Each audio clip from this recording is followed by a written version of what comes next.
Hello, boxing fans around the world. Thanks for joining us once again on Boxing News Today, where I go through all the news of the day and the headlines, courtesy of our friends at boxing247.com.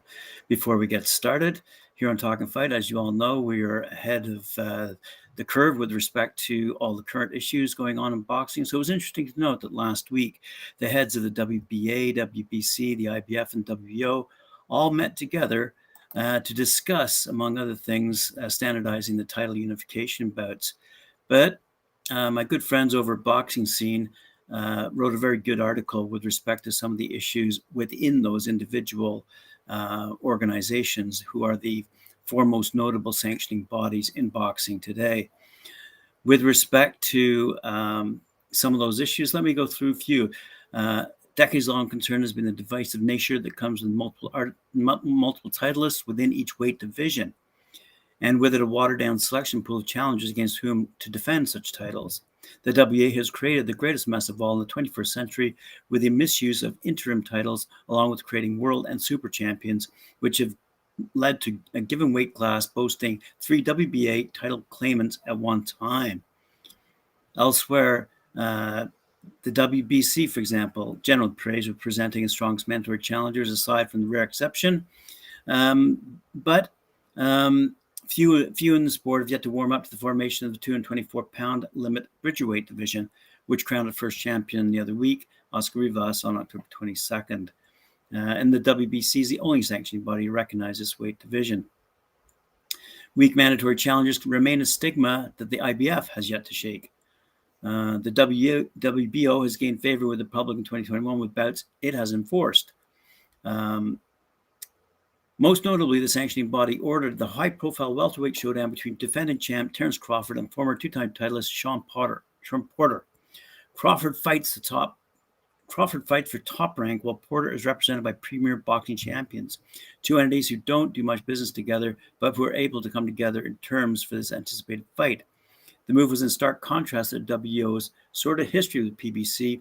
Their relationship has strengthened in recent times after notable absence of PBC fighters from past WBO rankings. So there's lots of issues to go over individually for these organizations who provide us with titles in 18 now different weight classes and create a hell of a lot of confusion among boxing fans. Let's get on with the news of today. As I said, courtesy of our friends at boxing247.com. Let's start off with some of the recaps of the fights this past weekend. Light heavyweight contender Meng the Dragon Fanlong, who's 17-0 with 10 knockouts, outpointed the game. Israel Duffus, who's 20-7 with 17 knockouts over 10 rounds in Central Florida on the 29th of October. The official scores were 97-93 twice and 96-94, despite the referee not singling a knockdown in the 10th round, while Duffus was knocked silly after an onslaught of power punches landed by the Dragon, only to be saved by the ring ropes. Elsewhere, we saw Carlos Cañizales versus German Valenzuela. Cañizales reappeared in good shape this Friday night, that's this past Friday, the 29th of October, and won the WBA Fedecaribe junior flyweight title by defeating German Venezuela by unanimous decision 98-92, 98-92, and 99-91 in Mexico City. The Venezuelan was coming from a tough defeat last May against Esteban Bermudez, who is called out for a rematch. On that occasion, he lost his world championship in the Mexican capital in a surprise knockout loss. So return to that city meant a great revenge for him. In Kissimee, Florida, we see that Miguel Marrero went up against Victor Betancourt. Puerto Rican Marrero won the World Boxing Association Fed Central lightweight title by defeating Mexican Victor Betancourt on Friday night during the main bout of the event held in Kissimmee, Florida. During the 10 rounds of the fight, Marrero fought against a brave and tough Betancourt who proposed good exchanges until the end of the bout. The Manatee native is 32 years old, and this victory helps him move up in the boxing world. Betancourt started out as a favorite on paper, but was surprised by a motivated Marrero, who did a great job and took a well-deserved victory in the event organized by All Star Boxing. Down in Botswana, here's some news out of the Grand Palm Hotel in Gaborone. Underdog, Moabi Nuke defeated domestic rival Onkarabile Mothibedi and took his World Boxing Federation WBF International Super Bantamweight title on this past Friday night, again October 29th, at the Grand Palm Hotel in Gaborone, Botswana. While the defending champion started best, it was the challenger Nqaka who gained momentum from round 2 on and outworked Mothibedi, at times physically dominating the favorite, who was unable to regain his flow from the first stanza. Over in London, England, on Saturday night at the O2 Arena, we saw Chantelle Cameron defeat Mary McGee. Chantelle Cameron added the IBF and Ring Magazine super lightweight titles to her WBC belt after a fantastic victory against Mary McGee on Saturday.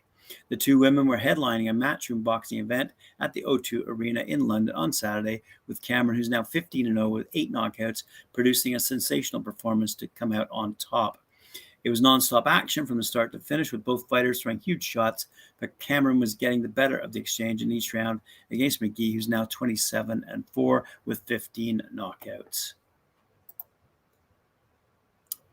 Back over across the pond at the Hulu Theater at Madison Square Garden in New York City, Filipino veteran Jonas Sultan, who's 18-5 with 11 knockouts, did not read the script. The former world title challenger spoiled the New York debut of Carlos Carabello, who's 14-1 with 14 knockouts, knocking the Puerto Rican contender down 4 times en route to a 10-round unanimous decision in the bantamweight co-feature. All 3 judges scored the fight 94-93 for Sultan, who knocked down Carabello in the 2nd, 6th, and 9th rounds. The 2 traded knockdowns in the 3rd, while Carabello landed a glancing blow as the bell sounded. Said Sultan, "This is boxing, this is war, and I came to win tonight. Carabello is a tough man, but I wanted this one." Guess he did, and he won. Elsewhere, down in Massachusetts, Colombian welterweight champion Jonas Meke Barraza, who's 22-1 with 50 knockouts, defeated Argentinian southpaw Jorge Tamatito Martin Garcia, who's now 13-7-1 with 6 knockouts, by way of an 8-round unanimous decision to capture the vacant ABF Continental America's super welterweight title in the headliner of Saturday night's Down and Dirty card, presented by Reyes Boxing Club at the Melrose Memorial Hall in Melrose, Massachusetts. Down and Dirty, New England's only ongoing pro boxing series, was streamed live and exclusively on throwdownsports.com. Said promoter Michael Reyes, "An effort by all the fighters, delivery by the promotional team because we started an hour late. The main event was wonderful. 8 hard-fought rounds for a title. Garcia was one hell of a fight. He's a champion. McKay did his job. He saw some things he needs to work on that we've talked about in the gym. Overall, it was a great experience." Good for them down in Massachusetts. Hope to hear more. Elsewhere, in the Tijuana Municipal Auditorium down in Mexico, Jackie Nava versus Marina Juarez result. With accuracy, skills, plus a subtle variety and frequency of punches, Jackie, Princesa, Azteca, Nava conquered the WBC Super Bantamweight Diamond Belt by defeating Mariana Barbie Juarez via unanimous decision in the main fight of an attractive card presented by Zanfer at the Tijuana Municipal Auditorium. The Princesa Azteca Nava, who's now 39-4-4 with 60 knockouts, executed effective boxing and defeated Barbie Juarez, who's 56-11-4 with 19 KOs round after round. The fight started with a very good rhythm, with both seeking to land body repeating combinations, while Juarez Barry was hunting Nava. The first 2 rounds were explosive.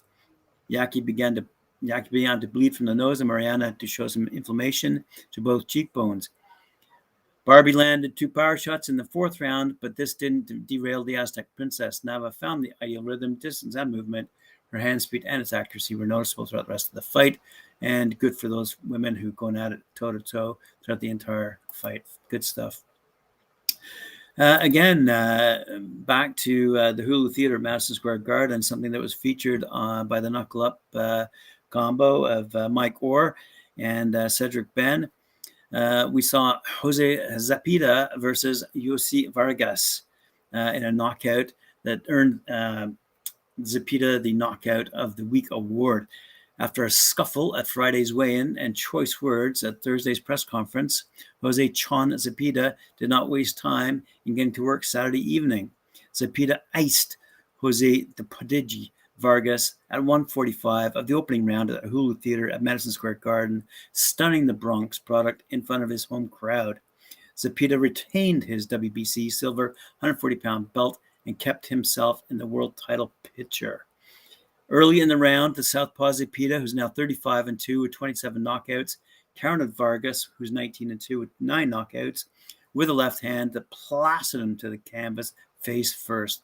Vargas rose gingerly, but blood was in the water. Zepeda unloaded on Vargas, who took a host of unanswered punches against the ropes and then crumpled to the canvas. Referee David Fields waved off the one-sided traffic, and Zepeda had the grudge match victory. A little bit of a quote here. I was ready. I was 100% ready. And I told him in the press conference, there's levels to this. He was the one who wanted to fight me. I just accepted the fight. And I showed today that boxing is not a game in there. There's levels to this, said Zepeda. I told him, and he probably knew I hit hard. I don't think he recovered after that shot, said Vargas. He caught me with a good left hand, and I tried to recover, but I think I got up too fast. That's what happened. Overall, I'm okay. I'm good. I'm healthy. We're not stopping from here. It's on to the next. I learned from my disqualification loss, and now I learned from my second loss. Good to hear some good gamesmanship after that fight. Elsewhere, down in Las Vegas, we saw Michel Rivera versus Mateus Romero. Lightweight contender Michel Rivera is now 22-0 with 14 knockouts. He remained unbeaten, cruising to a unanimous decision victory over Argentina's Mateus Romero, who's now 24-2 with 8 knockouts after 10 rounds of action, as I said, down the Mandalay Bay Resort and Casino in Las Vegas. Both Rivera and Romero train out of the same gym in Miami and share a promoter, bringing an unusual amount of familiarity into the showdown.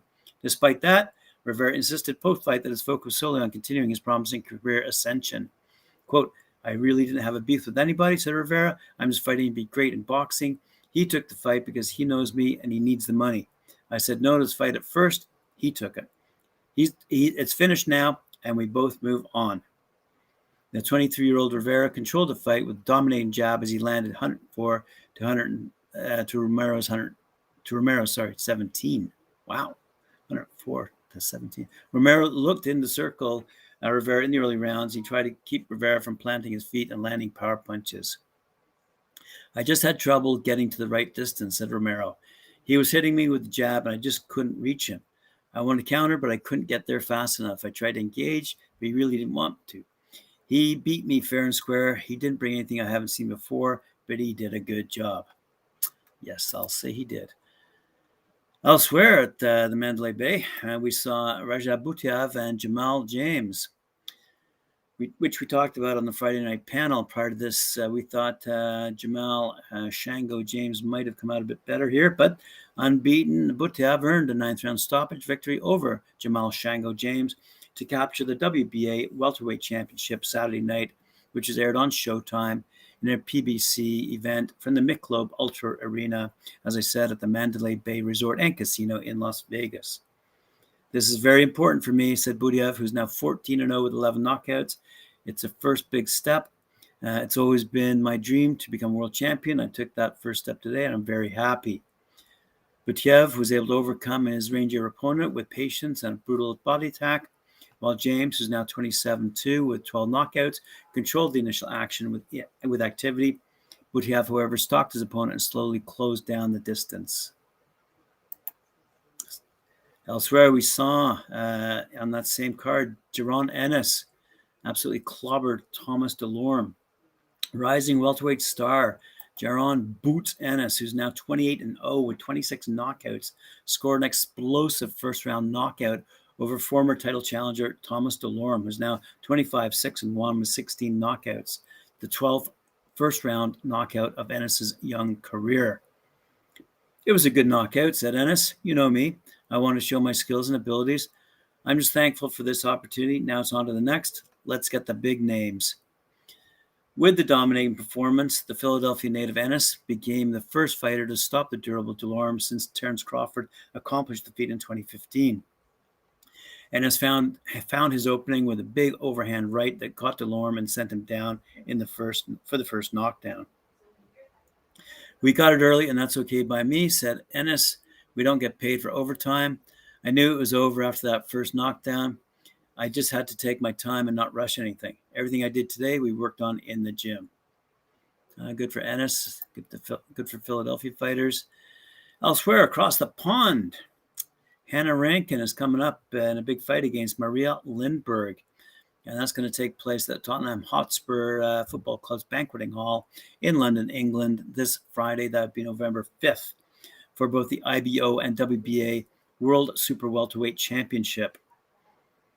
And with respect to Hannah Rankin, our friends over at Boxing 247 say there's not much more to the Scot than just being one of the UK and the world's top female fighters. There's now just days to go until the 31-year-old's hugely anticipated November 5th double world title fight with Maria Lindberg at the Tottenham Hotspur Football Club banqueting hall. And elsewhere around the world, we see that the headline is from Savannah Marshall. "I predict Maria Lindberg wins this by knockout in round 5. Woo. So, to recap, Hannah Rankin and Maria Lindberg going head-to-head, toe-to-toe on a huge night of World Championship Boxing this Friday, November 5th, when they clash for the IBO and WBA Super Welterweight title. And that's going to be aired on Fight Zone. And Savannah Marshall, holding no punches back here, recognizes this is a pivotal moment in the careers of both women. The winner will eye up future unification bouts, while whoever comes off second best could face a long road back to the top. Savannah Marshall, the silent assassin, is the undefeated WBO world middleweight and has previously beaten both Hannah and Maria with stoppage victories. And again, I quote her, "I predict Maria Lindberg wins by knockout in round 5. Elsewhere, Pete Fury, the trainer of top heavyweight Hughie Fury, Savannah Marshall, and former trainer of Tyson Fury, said, "I think Hannah Rankin will come through. I believe Maria is now in her twilight years as far as boxing goes, but it's not just that. Hannah is tough. She's got a lot of heart. She trains hard, and she's improving as well. So I see Hannah coming away with a convincing win." Pick one. On that same night, Ruben Diaz says, "I will be European middleweight champion."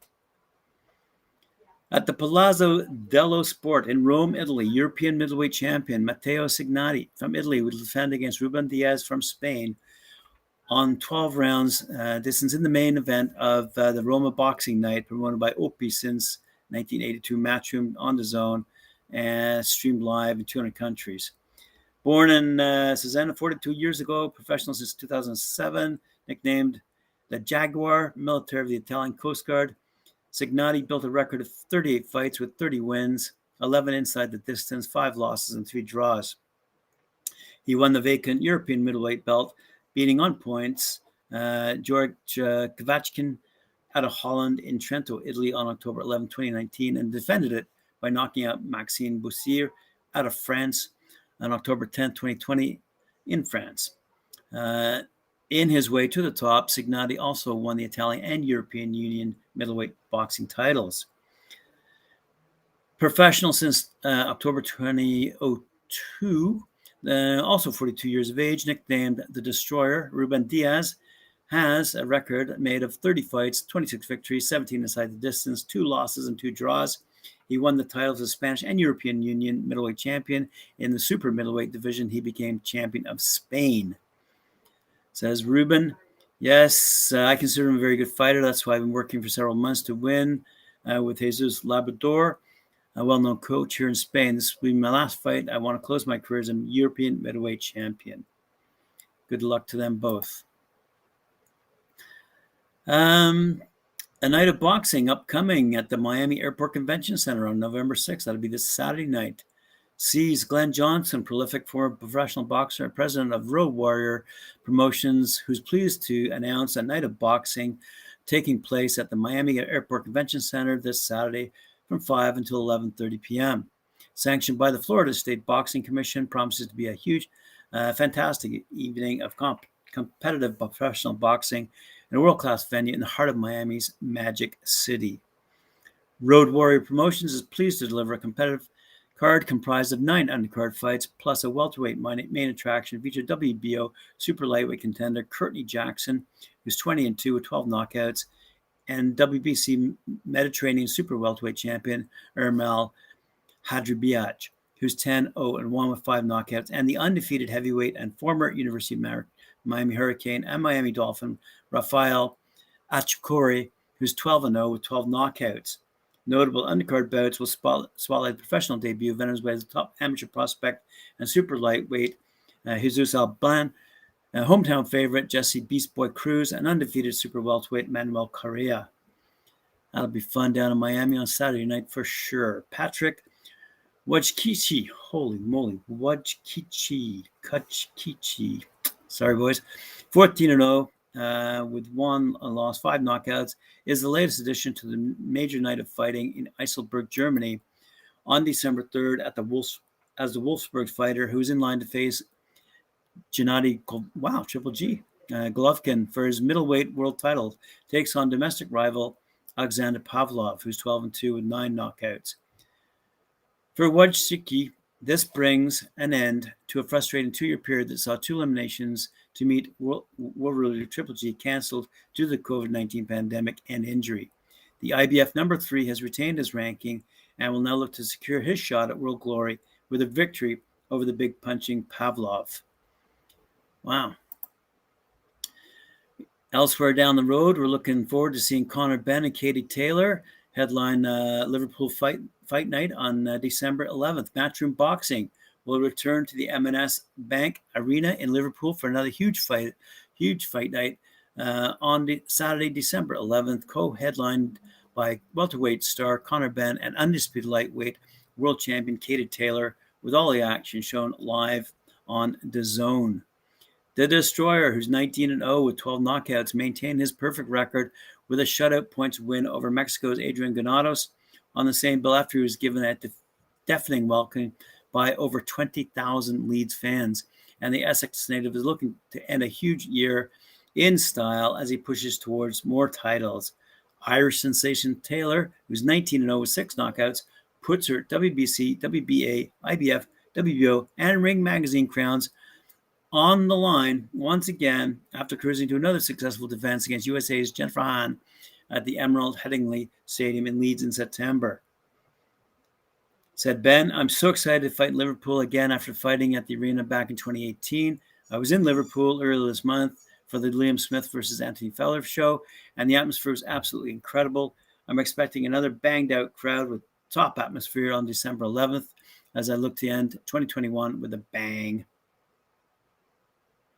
Said Taylor, I had less than a week at home after my last fight, and I was back to the U.S. to start training again because I wanted to get another fight in as soon as possible. I'm looking forward to finishing the year on a high in Liverpool with a big performance and another successful defense of my titles. Said Eddie Hearn, I'm excited to lock in another big show to close out 2021. We are ready to go with a huge run of 10 events over 8 weeks, a run that will see us close with the Conor and Katie doubleheader on December 11th, followed by huge Parker versus Chisora 2 card the week after. Good for us sports fans. Speaking of sports fans, shall we say in the more of the entertaining variety, heading out, we see Jake Paul versus Tommy Fury. Some news. International superstar Jake the Problem Child Paul will face undefeated professional boxer and UK reality star Tommy TNT Fury in a sanctioned 8-round cruiserweight bout after months of heated back and forth between the two men. Paul and Fury will headline a Showtime pay-per-view event on Saturday, December 18th at the Amalie Arena in Tampa, Florida. The main event bout will be contested at 192-pound catchweight as Paul continues to challenge himself and deliver on his promise to disrupt the combat sports industry. On the heels of an impressive performance against the former mixed martial arts world champion Tyrone Woodley in August, Paul looks forward to his 5th professional boxing match as he takes a sizable step up in competition and puts his undefeated record on the line. Paul, the social media sensation, has garnered unprecedented attention for a young boxer since he entered the ring against NBA star Nate Robinson and defeated him with a show-stopping knockout that made headlines around the world. Paul is now taking this next step in his young career as he goes after Love Island reality star Fury, the younger brother of WBC heavyweight champion Tyson Fury. Paul and Fury will meet for the first time since their fight was announced on Saturday, November 6th in Las Vegas, and will make an additional appearance in Tampa on Monday, November 8th. And more details will be forthcoming. Stay tuned on the Boxing 247 website for more information as it becomes available, as a very entertaining matchup between two obviously entertaining characters. Thank you very much for joining me on this newscast, Boxing News Today on Talkin Fight. Remember to like, share, subscribe, and hit that notification bell. And we'll see you tomorrow.